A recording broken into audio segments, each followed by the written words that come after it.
Welcome to Auto Resolve. In this guide, I will show you how to fix network lag, high ping, and packet loss in where winds meet on PC.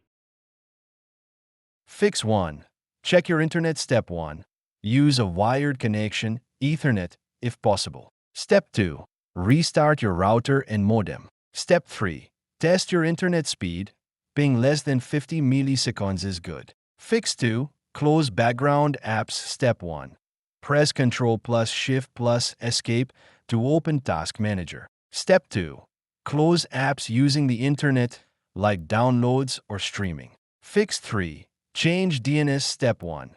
Go to Control Panel, Network, Adapter, Properties to speak IPv4. Step 2. Use DNS 1.1.1.1, preferred 8.8.8.8, alternate. Step 3. Click OK and reconnect. Fix 4. Update network drivers. Step 1.